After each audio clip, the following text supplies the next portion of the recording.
मैंने आपके प्रवचन सुने हैं, वहाँ पर बड़े यंग नौजवान लड़के लड़कियाँ रहते हैं, आप उनको बताते हैं कि घर कैसे बसाना है, गृहस्थी कैसे चलानी है। अब आप तो घोड़ी चढ़े नहीं, दूल्हा बने नहीं, शादी की नहीं, आप कैसे घर गृहस्थी की बातें बताते लोग? दूसरों के अनुभव से। खुद आदमी खुद की बारात नहीं गया तो इसका मतलब ये थोड़ी कि बारात का ज्ञान नहीं है। दूसरों की तो गए हैं, दूसरों को घोड़ी चढ़ते देखा है, दूसरों का घर बसते देखा है, उजड़ते भी देखा है। लोग हमारे पास कहानी आके सुनाते हैं। हमारा काम ही है स्टोरियां सुनना और सुनाना। हम सुनते हैं उनकी कहानी, उनके दुख दर्द पर को सुनते हैं, मलहम लगाते हैं, कहीं थोड़ा सा अपनी तरफ से उनको ऊर्जा भी देते हैं, आशीर्वाद भी देते हैं। जब हमने उनकी हालत देख लिया तो फिर हम उन्हीं के आधार पर, अनुभव के आधार पर, जरूरी थोड़ी कि दारू पी करके ही पता किया जाए कि चढ़ती कैसी है।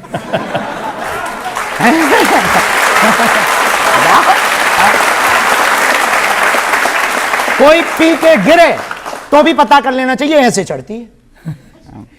मैं देखा कि ऑनलाइन पर किसी ने शादी कर ली, उसको आपने सलाह दी कि अब आगे क्या करना है? हाँ, वो एक लफड़ा हुआ कि एक यजमान जी के घर पे हम गए थे, तो वो बड़े भारत के बहुत नामचीन हैं और उनके यहाँ रुके, तो ऊपर की मंजिल में रुके थे। तो उन्होंने कहा सुबह सुबह कि हम आपकी आज्ञा हो तो पंडित जी आए तो हम एक विवाह संपन्न करा के आते हैं।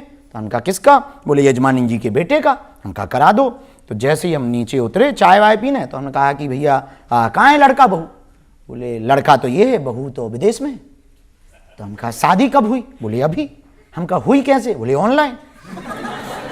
हम कहा बेटा ऑनलाइन कैसे? बोले वीडियो कॉल पर। तो हम कहा गजब। हम कहा भाई ये सिस्टम क्या है? बोले यहाँ आगी जला दी, वहां आगी जला दी, वहां फेरे करवा दी, यहाँ लड़का फेरे ले रहा, वहां लड़की फेरे ले रहा। हम कहा बहुत बढ़िया, फ्लिपकार्ट से लड़का मंगवा ले।